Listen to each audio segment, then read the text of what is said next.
వార్తా 9 news morning bulletin కు స్వాగతం. ముందుగా హెడ్లైన్స్ చూద్దాం. నోటీసులపై వైసీపీ అనవసర రాద్ధాంతం చేస్తోందన్న నారాయణ, విద్యా సంస్థలకు నోటీసులు ఇవ్వడం సాధారణ ప్రక్రియ, లోపాలుంటే సరిచేసుకోవాలని సూచన, చట్టం తన పని తాను చేసుకుపోతుందని స్పష్టీకరణ.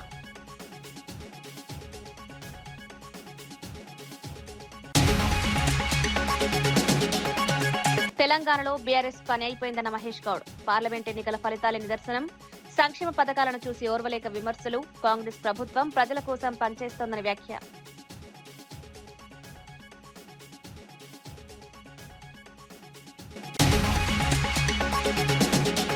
డీఎస్సీ నియామకాల్లో భారీ అక్రమాలు, స్పోర్ట్స్ కోటాలో డబ్బులు తీసుకుని ఉద్యోగాల ఆరోపణ, డీఎస్సీ వ్యవహారంపై సమగ్ర విచారణ జరపాలని డిమాండ్, మంత్రి నారాయణ రాజీనామా చేయాలని ఎమ్మెల్సీ కళ్యాణి డిమాండ్.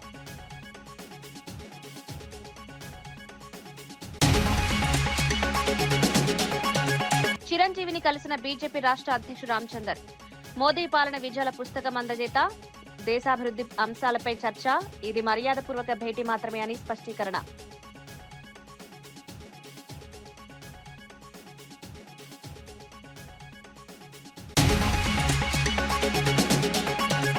మొహరం ఏర్పాట్లపై ప్రభుత్వాన్ని ప్రశ్నించిన కవిత, కనీస సౌకర్యాలు కల్పించకపోవడం దురదృష్టకరం, మతపరమైన కార్యక్రమాల్లో నిర్లక్ష్యం, అన్ని వర్గాల ఆచారాలకు గౌరవం ఇవ్వాలన్న కవిత.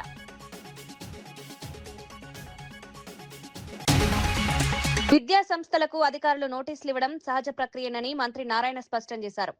చంద్రశేఖర్ రెడ్డి కాలేజీకి నోటీసులు ఇచ్చారని వైసీపీ రోడ్డెక్కి ఆందోళనలు చేయడం సిగ్గుచేటని వ్యాఖ్యానించారు. లోపాలు ఉంటే వాటిని సరిచేసుకోవాలని, రాజకీయ లబ్ధి కోసం వీధి నాటకాలు వేయొద్దని సూచించారు. గతంలో వైసీపీ ప్రభుత్వం నారాయణ విద్యా సంస్థలను కక్షగట్టి వేధించిందని గుర్తు చేశారు. అయితే తమ ప్రభుత్వం ఎవరిపైనా కక్షపూరితంగా వ్యవహరించదని స్పష్టం చేశారు. వ్యాపారవేత్తలు విద్యా సంస్థలకు ఇబ్బందులు కలిగించే ఉద్దేశం లేదన్నారు. టీవీలో వచ్చిందని నాకు గంటా శ్రీనివాస్ గారు ఫోన్ చేసి చెప్పారు. గంటా శ్రీనివాస్ గారు మా వెంకడు ఫోన్ చేసి ఏంది అని అడిగారు. అప్పుడు దాకా నాకే తెలియదు. ఎందుకంటే వాళ్ళ పని ప్రభుత్వం ఏం చేస్తుందో అది చేసుకుంటుంది. నేను మంత్రినే కూడా నా సొంత ఇన్స్టిట్యూషన్, మా పిల్లలు నడుపుతున్న ఇన్స్టిట్యూషన్స్ ఉన్నా ఆడేం జరుగుతుందో నేను పట్టించుకోవటంలా. చట్టం దాని పని చేస్తుంది. రూల్స్ అండ్ రెగ్యులేషన్స్ ఇన్స్టిట్యూషన్ పాటించాలా. అదేవిధంగా వాళ్ళు అధికారులు నోటీసులు ఇచ్చి చేసిన దానికి నారాయణ సారు, ఇంకో ఆయన లేదా ఎడ్యుకేషన్ మినిస్టర్ చేశారు. ఏంది ఇది? దానికి ఎమ్మెల్సీలు అందరూ తీసుకురావటం, దానికి ఒక ధర్నా చేసి హైప్ కావాలనుకోవటం, అట్ట అనుకుంటే నేను ఎన్నో చేసి ఉండాలి. 1924లో నిజంగా నారాయణ ఇన్స్టిట్యూషన్ మీద చేసినవి కానీ నేను కానీ చేస్తుంటే రోజు ప్రెస్లో ఉండేవాడిని. రోజు ఎవ్రీడే ప్రెస్లో ఉండేవాడిని. ప్రతిరోజు ఇన్స్టిట్యూషన్ మీద చేసిన గందరగోళాలకి, ఇచ్చిన నోటీసులకి, వాటికి ప్రతిరోజు నేను ప్రెస్లో ఉండాలా. కానీ ఇన్స్టిట్యూషన్స్ దాని పని చేసుకుంటాయి. అదేవిధంగా ప్రభుత్వం ఏదైనా చేయాల్సి ఉంటే చేస్తారు. దాన్ని హైప్ చేసుకోవటానికి, సొంతగా ఏదో పైకి పోవటానికి బ్రహ్మాండంగా చూడు నన్ను చేస్తారని చేసుకుంటే ప్రజలు నవ్వుతారు. నేను చెప్తున్నాను కదా, ఇది ప్రజలు అంత తేలిక లేరండి. ప్రజలకి ప్రజా పరిపాలన జరుగుతున్నా లేదా, వాళ్ళకి మంచి చెడు జరగట్లేదా, వాళ్ళ పనులు అవుతున్నాయా లేదా, వాళ్ళకి ఒక మున్సిపల్ కార్పొరేషన్ ఏరియా అయితే దాంట్లో అన్నీ జరుగుతున్నాయా లేదా, ఇలా చూసుకుంటారు. దాని మీద కాన్సన్ట్రేషన్ చేయాలి. కానీ అసలు నాకు తెలియదు. నిజం చెప్తున్నాను. నేను నెల్లూరు సిటీ ఎమ్మెల్యే అయినా ఇక్కడ జరిగింది నాకు తెలియదు. అది ఎందుకంటే వాళ్ళు చేసే పని వాళ్ళు చేసుకుంటారు. మొన్న సాయంకాలమే నారాయణ ఇన్స్టిట్యూషన్స్ భీమవరం వాళ్ళకి నోటీస్ ఏదో ఇచ్చారని గంటా శ్రీనివాస్ గారు ఆ రోజు నైట్ ఫోన్ చేసి చెప్పాడు నాకు. ఏంది నోటీసులు ఇచ్చారంట, అది యాక్షన్ అంట అంటే నాకు తెలియదా, నేను కనుక్కుంటానన్నా. కనుక్కోలే నేను. ఎందుకంటే ఏదన్నా ఉంటే వాళ్ళు నోటీస్ ఇస్తారు, వీళ్ళు కరెక్ట్ చేసుకుంటారు, ముందుకు పోతారు. అదేవిధంగా ఏదైనా ఇన్స్టిట్యూషన్స్ మీద ఎవ్వరు, ఈ ప్రభుత్వం అయితే గడ్జి ప్రభుత్వం కాదు. గవర్నర్ ముఖ్యమంత్రి గారు చాలా క్లారిటీ ఇచ్చారు. ప్రశాంతంగా రాష్ట్రం ఉండాలి, ప్రశాంతంగా జిల్లాలు ఉండాలి, ప్రజలందరూ హ్యాపీగా ఉండాలి. అయితే చట్టంలో తప్పు చేసిన వాళ్ళు ఎవరిని క్షమించేది ఉండదు. కాబట్టి ఇది ఆయన సొంతగా హైప్ చేసుకోవడానికి ఎమ్మెల్సీని తీసుకొచ్చి గందరగోళం చేసుకుంటే ప్రజలన్నీ చూస్తున్నారు. Thank you. ఇన్స్టిట్యూషన్ అయినా ఎక్కడైనా రూల్స్ అండ్ రెగ్యులేషన్స్ పాటించుకుంటే పిల్లలు ఇబ్బంది పడతారని తెలిసిందే. 2019-24లో శ్రీధర్ రెడ్డి వచ్చి మా క్యాంపస్లో కూర్చున్నాడు. ఈరోజు మీతో మాట్లాడుతున్నా. నేను నోరెత్తి కూడా మాట్లాడాల. ఇప్పుడు ఎమ్మెల్యే శ్రీధర్ రెడ్డి గారు ఎన్డీఏ దాంట్లో ఉండే శ్రీధర్ రెడ్డి గారు నారాయణ ఇన్స్టిట్యూషన్ ఒక ఇన్స్టిట్యూషన్లో ఆయన కూర్చున్నాడు. నేను నోరు ఎత్తలా, ఎందుకంటే డిఈఓల్ని ఎంఈఓని పిలిచాడు, రూల్స్ రెగ్యులేషన్స్ అన్ని చూడమన్నారు, చూశారు, వదిలేశారు. నేను నోరు కూడా ఎత్తలే అసలు. ఈరోజు మాట్లాడుతున్నా, ఆ రోజు నోరు కూడా ఎత్తలే. నేను ఆ రోజు హెల్ప్ చేయాలైతే సీఎం గారికి చెప్పి సీఎం ద్వారానే అందరినీ తీసుకొచ్చి ఎమ్మెల్యేలు అందరినీ రద్దు చేసి ఉండొచ్చు. కాబట్టి ఏదైతే ఇన్స్టిట్యూషన్స్ నడుపుకుంటున్నారో, వ్యాపారాలు చేసుకుంటున్నారో, వాళ్ళ వ్యాపారాలు వాళ్ళ ఇన్స్టిట్యూషన్ వాళ్ళు చేసుకోవటం ఈ ప్రభుత్వం ఎవ్వరి మీద గ్రెడ్జి తీసుకోదు. ఈరోజు నెల్లూరులో చూస్తున్నారు, ఏ వ్యాపారస్తుని మేము ఇబ్బంది పెట్టాలా, వాళ్ళు ఏ పార్టీ అయినా ఇబ్బంది పెట్టాలా. మీరు బాగా వ్యాపారాలు చేయండి, బాగా సంపాదించుకోండి, రాష్ట్రానికి ట్యాక్సులు కట్టండి, రాష్ట్రం ఆర్థికంగా డెవలప్ అవుద్ది. ఆర్థికంగా డెవలప్ అయితే మేము సంక్షేమ అభివృద్ధి రెండు చేస్తామనే నినాదంతో ముందుకు పోతాం. ఏపీ దేవాదాయ శాఖ మంత్రి ఆనం రామనారాయణ రెడ్డి షిరిడి సాయి ఆలయాలపై కీలక వ్యాఖ్యలు చేశారు. పౌరాణిక గ్రంథాలు, హిందూ ధర్మశాస్త్రాల్లో షిరిడి సాయికి సంబంధించిన ప్రస్తావన లేదని పేర్కొన్నారు. వైదిక ప్రమాణాలు, ఆగమ శాస్త్రాల ప్రకారం అక్కడ పూజలు నిర్వహించబడవన్నారు. అందువల్ల టీటీడీ శ్రీవాణి ట్రస్ట్ నిధులను షిరిడి సాయి ఆలయాల నిర్మాణం లేదా అభివృద్ధికి కేటాయించే అవకాశం లేదని స్పష్టం చేశారు. దేవాలయాల అభివృద్ధి విషయంలో ఆగమ శాస్త్రాలను తప్పనిసరిగా పాటించాలని పేర్కొన్నారు. ఈ వ్యాఖ్యలు భక్తుల్లో చర్చనీయాంశంగా మారాయి. అటువంటి వైదిక ప్రమాణాలు, ఆగమ శాస్త్రాల ప్రకారం అయితే హిందూ ధర్మాదాయ దేవాదాయ ఆలయాలు వాటి పరిరక్షణలోనే ఈ యొక్క శాఖ పనిచేయాలి. షిర్డీ సాయి భక్తులు కూడా హిందువులు ఉన్నారు, ఇతర మతస్థులు ఉన్నారు. సమాజంలో అనేక మంది షిర్డీ సాయి భక్తులు, సేవకులుగా ఉన్నారు. కాబట్టి మొదటి నుంచి పౌరాణిక శాస్త్రాలు మన పురాణ గ్రంథాల్లో చూస్తే షిర్డీ సాయి ఆనాడు ఈ యొక్క పౌరాణిక హిందూ ధర్మశాస్త్రాల్లో లేరు. ఉన్నటువంటి వారిని పరిరక్షించడానికి ఆగమ శాస్త్రాలు, వైదిక శాస్త్రాల ఆలోచన ప్రకారమే మనం ఈనాడు వాటిని వృద్ధి చేయడానికి, సనాతన ధర్మాన్ని కాపాడడానికి పనిచేస్తున్నాం. షిర్డీ సాయి ఆలయాలు ఎక్కడ ఏర్పడినా మీరు అన్నట్లు హిందువులు ఉన్నారు, అనేక మతస్థులు ఉన్నారు. అలాగే అనేక రకాలుగా ఆలయాలకి ఆర్థిక స్తోమతలు అందించేటువంటి అనేక మంది ఉన్నారు. కాబట్టి ఆలయాలు వాళ్ళు అభివృద్ధి చెందుతూనే ఉన్నాయి, వాళ్ళు దగ్గరుండి వాటిని పోషించుకుంటున్నారు. కాబట్టి హిందూ ఆలయాలకు చెందినటువంటి ఈ నిధులని హిందూ రక్షణ ఆలయాలకు మాత్రమే మనం ఖర్చు చేయాలి. ఇదే సాంప్రదాయం మిగతా కొన్ని సాంప్రదాయాలకి వర్గీకరించే అవకాశం ఉంటుందా సార్? మిగతా ఇట్లాంటి ఈరోజు షిరిడి అయింది, కొంతమంది కొంత ఆందోళన ఉండొచ్చు, మరికొన్ని దేవాలయాలకి ఈ సాంప్రదాయాలను ఏమన్నా ఎక్స్టెండ్ చేసే అవకాశం ఉందా? అంటే మీరు స్పెసిఫిక్గా అడగండి. కొంతమంది అని అంటే మీరు దేని గురించి అడుగుతున్నారు నాకు కూడా తెలియాలి కదా. షిర్డీ సాయిది అయితే నేను చెప్పాను, దీనిలో ఇబ్బంది ఏం లేదు, ఉన్న వాస్తవాలను చెప్పాం. షిర్డీ సాయి ఆలయాల్లో ఈ ఆలయాలు అన్నీ కూడా హైందవ శాస్త్ర ప్రమాణాల ప్రకారం వైదిక కార్యక్రమాలు జరపబడవు, అందుకని అవి మా పరిధిలో లేవు. ఇంకా వేరేది ఏదైనా మీరు ఏదైనా ఉంటే స్పెసిఫిక్గా అడిగితే చెప్పగలరు. సార్, ఇప్పుడు దేవాదాయ శాఖలో రాష్ట్ర ప్రభుత్వాలకు సంబంధించి రాష్ట్రంలో 5 లక్షల వరకు దాదాపుగా భూములు ఉన్నాయి అనేది అధికారిగా లెక్కలు చెప్తారు. గురుకుల టెండర్లలో భారీ అవినీతి జరిగిందని మాజీ మంత్రి కొప్పులేశ్వర్ ఆరోపించారు. టెండర్ల విధానంలో మార్పులు చేసినప్పుడు బోర్డు సమావేశంలో చర్చ జరిగితే ఆ మినిట్స్ ను బహిర్గతం చేయాలని డిమాండ్ చేశారు. మొదట 683 కోట్ల టెండర్లని, తర్వాత 1142 కోట్ల టెండర్లని చెప్పడం ప్రభుత్వ వైఖరిని ప్రశ్నార్థకంగా మారుస్తోందన్నారు. అసలు 2586 కోట్లకు టెండర్లు పిలిచిన విషయం వాస్తవమని పేర్కొన్నారు. ఈ అంశంపై మంత్రి అడ్లూరి లక్ష్మణ్ కు సరైన అవగాహన లేదని విమర్శించారు. ప్రజల డబ్బుతో జరిగే వ్యవహారాల్లో పారదర్శకత ఉండాలని డిమాండ్ చేశారు. లేకుండా మాట్లాడుతున్నట్టుగా కనబడతా ఉంది. బీసీ సంక్షేమ శాఖ మంత్రి అయితే పొన్నం ప్రభాకర్ గారు ఈ టెండర్ ప్రక్రియతో మాకేం సంబంధం లేదని మాట్లాడిండు. మేము కూడా గదే అంటున్నాం. ఒక మంత్రిగా ఉండి సంక్షేమ శాఖకు ఉన్నటువంటి మంత్రులు, అది social welfare, ST welfare, BC welfare, minority ఏదైనా కావచ్చు, మీరు మాకు సంబంధం లేదని అనడం వల్ల అధికారులు ఇష్టారీతిన ఇందులో అవకతవకలు చేసి కుంభకోణాలకు పాల్పడి మీకు రావాల్సినటువంటి ముడుపులు చెల్లితే చాలా, అంతవరకు మాత్రమే మీకు తెలుసా? అదేవిధంగా సాంఘిక సంక్షేమ, అదేవిధంగా గిరిజన సంక్షేమ మంత్రిగా బాధ్యతలు వహిస్తున్నటువంటి అడ్లూరి లక్ష్మణ్ ఆయన కనీసమైన అవగాహన కూడా లేదు. ఇందులో ఏం జరగలేదని అంటాడు. అరే ఈ టెండర్ డాక్యుమెంట్స్ ఏవైతే ఉన్నాయో దీంట్లో జరిగినటువంటి అవకతవకల గురించి క్లియర్గా మేము చెప్తున్నప్పటికీ కూడా వాటిపైన మాట్లాడకుండా తనకు దోచింది మాట్లాడుతున్నాడు. ఒకవేళ ఏదైనా టెండర్ మధ్యలో మార్చాల్సి వస్తే దానికి సంబంధించిన మినిట్స్ ఉంటాయి, అదేవిధంగా టెండర్ కమిటీ ఉంటుంది, ఆ బిడ్లో పాల్గొన్నటువంటి వాళ్ళందరూ ఉంటారు. మరి వాళ్ళందరి సమక్షంలో ఒక్కసారి బహిరంగ విచారణకు సిద్ధం కావాలని మేము డిమాండ్ చేస్తున్నాం.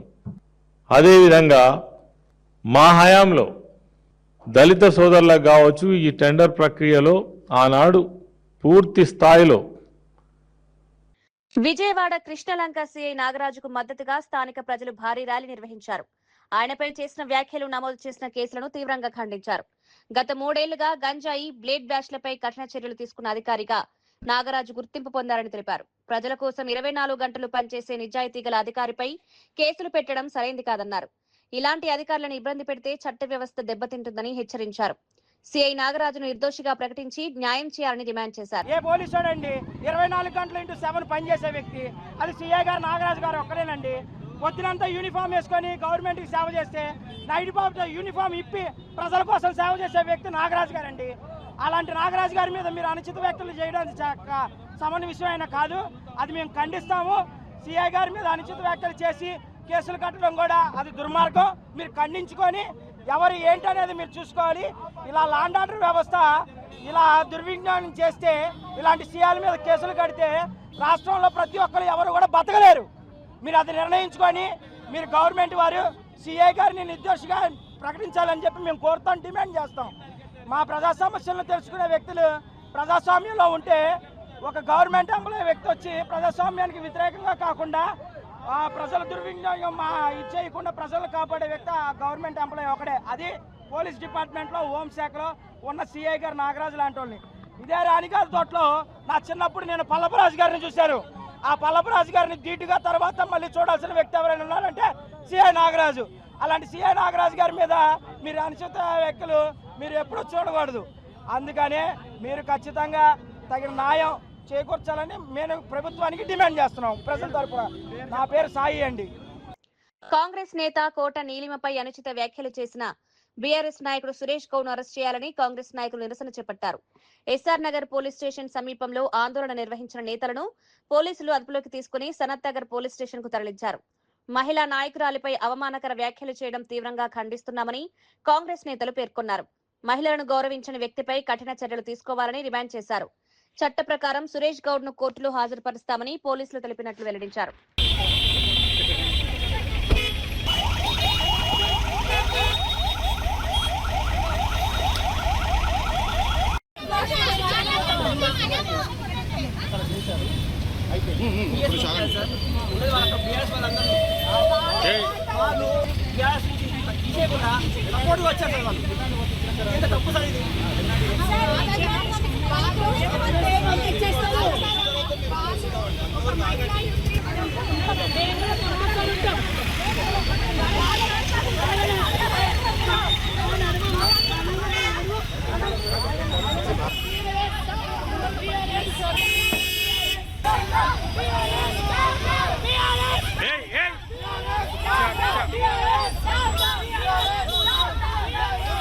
నోటికి వచ్చినట్టు మాట్లాడుతాడు.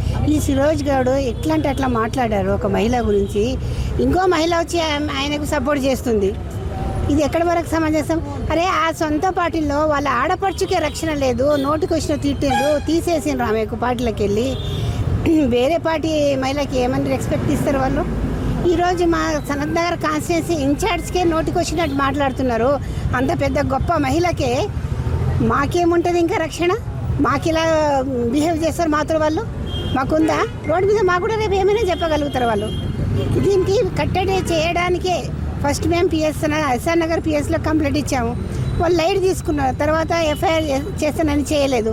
ఈరోజు మేము మహిళలము, మాకు పార్టీ కార్యకర్తలు, లీడర్స్ అందరు కలిసి మేము ధర్నా చేశాము. అప్పుడు కాక ఆయనకు పిఎస్కి పిలిపించి అరెస్ట్ చేశామని చెప్తున్నారు. అరెస్ట్ చేసి మెడికల్ పంపించి రిమైండ్కి పంపించారు. అది కూడా మేము ప్రెజర్ పెడితే ఆడోళ్ళం, ఎందుకంటే ఒక మహిళకి అంత గొప్ప వ్యక్తురాలకే ఆమెకే రక్షణ ఇవ్వకుండా నోటికి వచ్చినట్టు తిడితే మా సామాన్య ప్రజలకు ఏముంటుంది? యాక్చువల్గా వీళ్ళ దగ్గర ఒక మర్యాద అన్నట్టు లేదు, ఏం లేదు. ఆయనకు నోటి దూల ఎక్కువ ఉంది సురేష్ గౌడ్కి, డబ్బు అహంకారం ఉన్నది. ఆ అహంకారము పార్టీ బలం చూసుకొని ఈ 10 ఏళ్ళు ఇట్లనే చేశారు, ఇప్పుడు ఇలానే చేస్తున్నారు. వాళ్ళకి ఇలాగైనా కట్టడి కావాలనేసి మేము పోరాడి ఆయనకు రిమాండ్కి పంపించాం.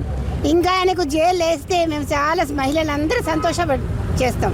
రేపు ఒకవేళ జైల్లో ఉన్నాడని తెలిస్తే మేము మిఠాయిలు పంచుతాం అంతా. ఓకేనా? 15th జూన్ రోజు సురేష్ గౌడ్ అనే బీఆర్ఎస్ లీడర్ మీద మేము కంప్లైంట్ ఇచ్చాము. మా మేడం డాక్టర్ కోటల నిమ్మ గారి మీద నుంచి వ్యాఖ్యలు చేసినట్టు మాకు ప్రూఫ్స్ ఉన్నాయి. ఆధారాలతో పాటు మేము ఇవాళ స్టేషన్లో 15th రోజు ఇచ్చాము కంప్లైంట్. ఇంకా యాక్షన్ తీసుకోవట్లేదని చెప్పేసి ఇవాళ సిఐ గారి దగ్గర వెళ్ళడం జరిగింది. సో ఇంకా యాక్షన్ తీసుకోవాలని చెప్పేసి మేము కాంగ్రెస్ నేతలందరం కలిసి ధర్నా చేయడానికి ముందుకు వచ్చాము.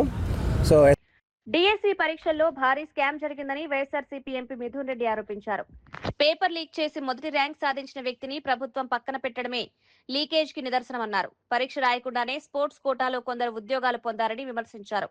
నిరుద్యోగుల భవిష్యత్తుతో ఆటలాడుతున్న ఈ వ్యవహారంపై సమగ్ర విచారణ జరపాలని డిమాండ్ చేశారు. రాబోయే పార్లమెంటు సమావేశాల్లో ఈ అంశాన్ని ప్రస్తావిస్తామని వెల్లడించారు.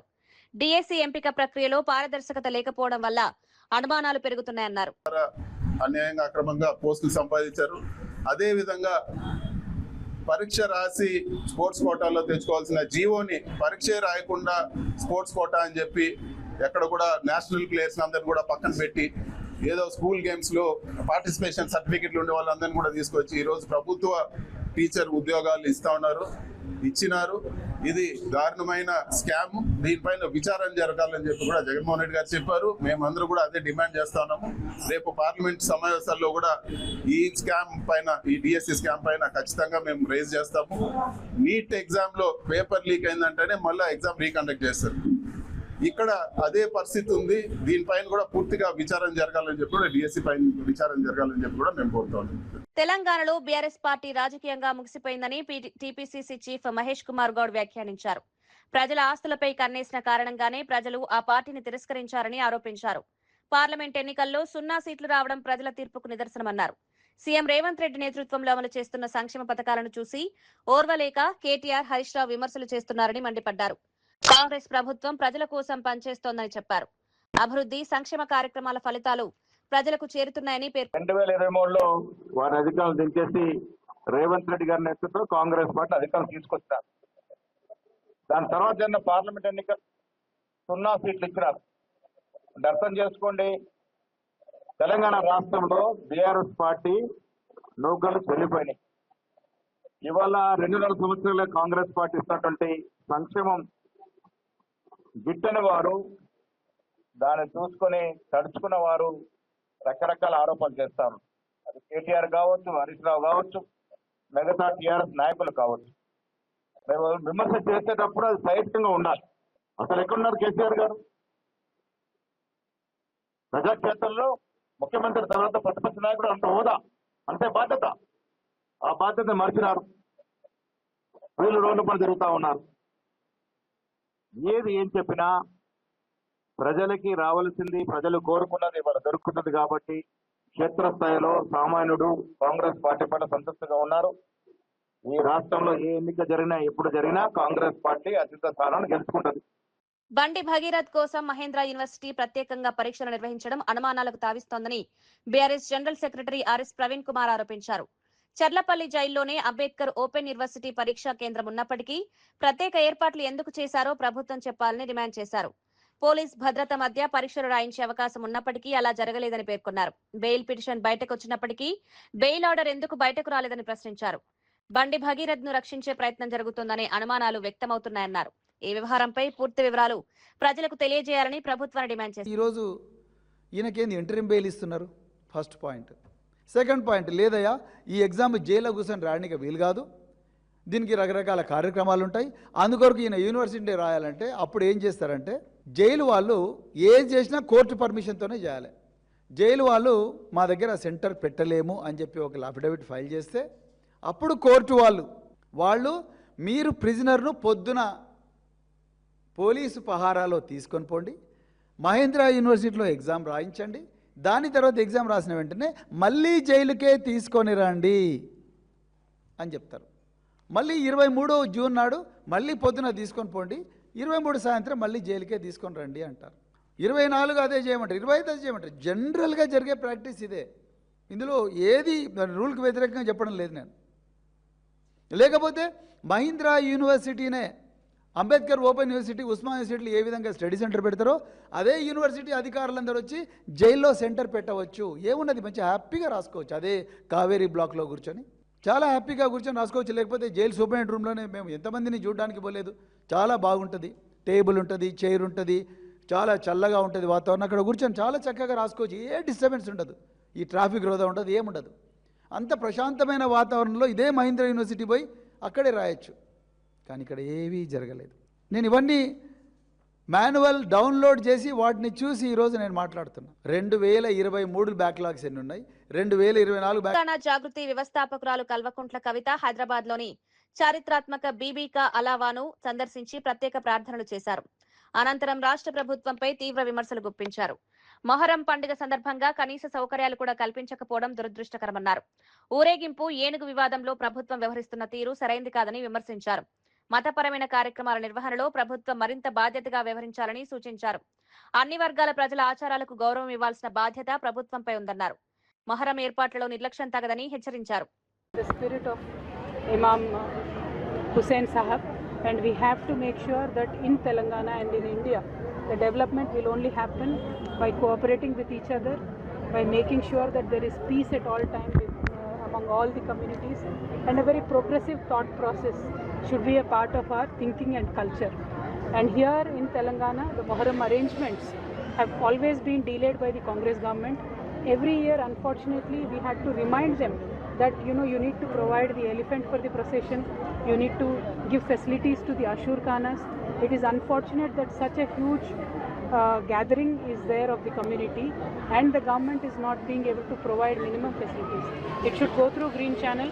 The community leaders do not have to remind them every year. It is very unfortunate situation here, but I wish and pray that the community and everybody will prosper together in Telangana. Thank you. Jai Telangana. जय शब्बीर अली तेलंगाना के adviser थे, वो elephant खरीदते बोल के बोले जी, ये साल भी एलिफेंट तेलंगाना गवर्नमेंट खरीदने के लिए फेल हो जी बिल्कुल. That's what I am saying कि एलिफेंट का लास्ट ईयर भी मुझे ही रिमाइंड करना पड़ा कि सर प्रोसेशन का टाइम हो रहा है, इंतजामात का टाइम हो रहा है, आज तक एलिफेंट आया नहीं है. तब उन्होंने बोला था कि हम खरीदेंगे, लेकिन आज तक तो खरीदा नहीं है. इस बार भी रेंट पे लिया है. एक श्रीदेवी नाम का एलिफेंट को केरला से इस बार लेके आए हैं, लेकिन ये ठीक नहीं है. हमें हैदराबाद में अपना एक एलिफेंट होना चाहिए जैसे पहले होता था. तो मैं गवर्नमेंट से यही डिमांड करूँगी कि अपना हाथी हमारे पास होना चाहिए. हाथी खरीद लीजिए, मुहर्रम में भी रहेगा और कोनालू के टाइम पे भी आता है. जैसे ज़माने से आ रहा है, हुजूर निज़ाम के ज़माने से जैसे आ रहा है, उसी तरीके का हमें अपनाना चाहिए. Thank you. जय Telangana. Today is Muharram. Muharram reminds us of the Telangana రాష్ట్ర అధ్యక్షుడు ఎన్ రామచంద్రరావు టాలీవుడ్ మెగాస్టార్ చిరంజీవిని ఆయన నివాసంలో మర్యాదపూర్వకంగా కలుసుకున్నారు. ప్రధాని నరేంద్ర మోదీ ప్రభుత్వానికి 12 సంవత్సరాలు పూర్తయిన సందర్భంగా దేశ అభివృద్ధి, సాధించిన విజయాలపై రూపొందించిన పుస్తకాన్ని చిరంజీవికి అందజేశారు. ఈ సందర్భంగా సమాజం, సంస్కృతి, సినిమా రంగం, దేశ నిర్మాణం వంటి అంశాలపై చర్చించినట్లు తెలిపారు. ఈ భేటీ పూర్తిగా మర్యాదపూర్వకమైందేనని, రాజకీయాలకు సంబంధం లేదని స్పష్టం చేశారు. దేశ అభివృద్ధి ప్రయాణంపై ప్రముఖ వ్యక్తులకు అవగాహన కల్పించే కార్యక్రమంలో భాగంగానే ఈ సమావేశం జరిగిందన్నారు. చెప్పడం జరిగింది. అందరికీ నరేంద్ర మోదీ గారు చేసినటువంటి పనులు బుక్లెట్స్ ఇస్తున్నారు. దీనికి రాజకీయాలకు సంబంధం లేదు. డిఎస్సి నియామకాల్లో ముమ్మాటికి అక్రమాలు జరిగాయని ఎమ్మెల్సీ కళ్యాణి ఆరోపించారు. డబ్బులు తీసుకుని స్పోర్ట్స్ కోటాలో ఉద్యోగాలు ఇచ్చారని విమర్శించారు. విద్యాశాఖ మంత్రి నారాయణకు చెందిన విద్యా సంస్థల్లో సగానికి సగం అనుమతులు కూడా లేవని పేర్కొన్నారు. నిబంధనల ప్రకారం వ్యవహరిస్తే అనేక విద్యా సంస్థలు మూతపడే పరిస్థితి వస్తుందన్నారు. డిఎస్సి వ్యవహారంపై సమగ్ర విచారణ జరపాలని డిమాండ్ చేశారు. విద్యాశాఖలో పారదర్శకత లేకపోవడం వల్ల నిరుద్యోగులకు అన్యాయం జరుగుతోందని ఆవేదన వ్యక్తం చేశారు. దాడులు చేస్తూ ఉన్నారంటే ఎంత దారుణంగా వీళ్ళు దిగజారిపోయారో అర్థమవుతూ ఉంది.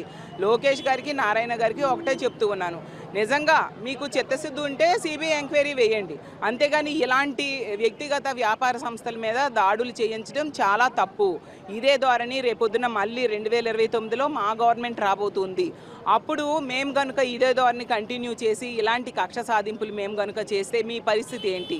కాబట్టి మనం ప్రజాస్వామ్య దేశంలో ఉన్నాము. ప్రజాస్వామ్యంలో ప్రశ్నించడం ప్రతిపక్షం తాలూకా హక్కు. కాబట్టి మా హక్కు మేము చేస్తూ ఉన్నాము. దానికి మీకు చేతనైతే సమాధానాలు చెప్పండి, లేదా తప్పు ఒప్పుకోండి. మేము మా చంద్రశేఖర్ రెడ్డి గారికి ఖచ్చితంగా మా వైఎస్ఆర్ కాంగ్రెస్ పార్టీ అవ్వచ్చు, మా ఎమ్మెల్సీలందరం కూడా పూర్తి మద్దతు తెలియజేస్తూ ఉన్నాము. మేము ఎలాంటి అక్రమ దాడులు చేసినా ఎవరు భయపడే ప్రసక్తే లేదు. ప్రభుత్వాన్ని ప్రశ్నిస్తూనే ఉంటాము. ప్రజల తరపున పోరాటం చేసి పక్షులు ఉంటాయి, ఒక పక్షికి ఏదైనా దెబ్బ తగిలితే మిగిలిన వచ్చి గుమ్ముగూడుతాయి. అదేవిధంగా మా తోటి ఎమ్మెల్సీ మీద ఈ విధంగా కక్ష సాధింపు చర్యలు తీసుకుంటున్నారు. కాబట్టి అతనికి మద్దతుగా ఉండడం కోసం మా ఎమ్మెల్సీలందరం ఈరోజు రావడం జరిగింది. జగనన్న కూడా పూర్తి మద్దతు ఉంది. మా పార్టీ మద్దతు కూడా చంద్రశేఖర్ రెడ్డి గారికి ఉంది. ఇలాంటి తప్పుడు దాడులు కనుక కంటిన్యూ చేస్తే తీవ్రమైన పరిణామాలు ప్రభుత్వం ఎదుర్కోబోతుందని తెలియజేస్తున్నాను.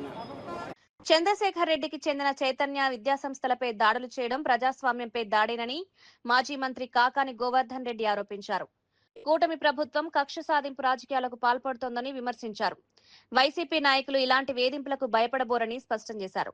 విద్యా సంస్థలను లక్ష్యంగా చేసుకుని రాజకీయ ఒత్తిళ్లు తీసుకురావడం సరికాదన్నారు. తమ ఆందోళనకు ఎమ్మెల్సీ, విద్యావేత్తలు, విద్యార్థి సంఘాల నేతలు మద్దతు తెలుపుతున్నారన్నారు.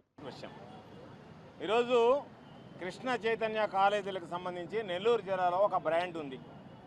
నాకు తెలిసి నేను జిల్లా పరిషత్ చైర్మన్గా ఉన్నప్పటి నుంచి ఈ రోజు వరకు ఎంతోమంది అనాథ బిడ్డలు, డబ్బు లేనటువంటి వాళ్ళు, ఫీజులు కట్టలేమని చెప్పినటువంటి వాళ్ళకి ఉచితంగా విద్యను అందించినటువంటి ఆ సంస్థ చంద్రశేఖర్ రెడ్డి గారి ఆధ్వర్యంలో అనేక రకాలుగా వృద్ధిలోకి రావడం జరిగింది.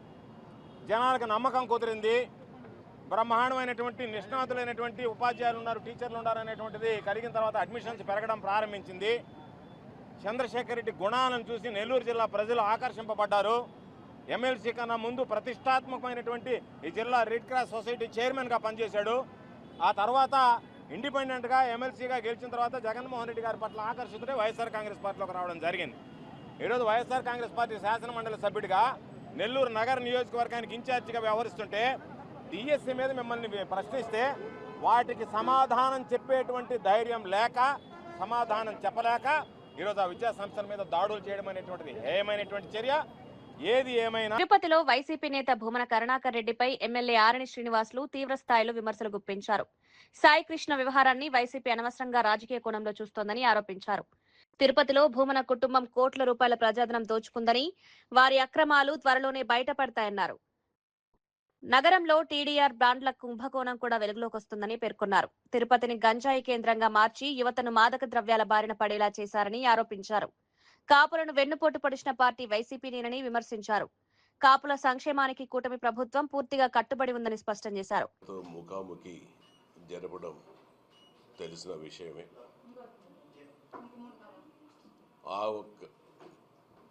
ఆ ఒక్క విషయాన్ని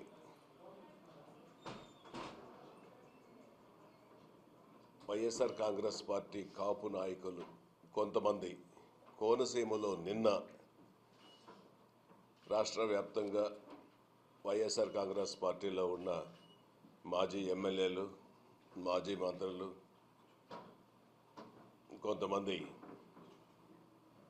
కోనసీమ ప్రాంతం జిల్లాలో సమావేశం కావడం, అక్కడ జరిగినది అంశం వేరే అయితే వీళ్ళు మాట్లాడే అంశం చాలా విడ్డూరంగా వచ్చింది.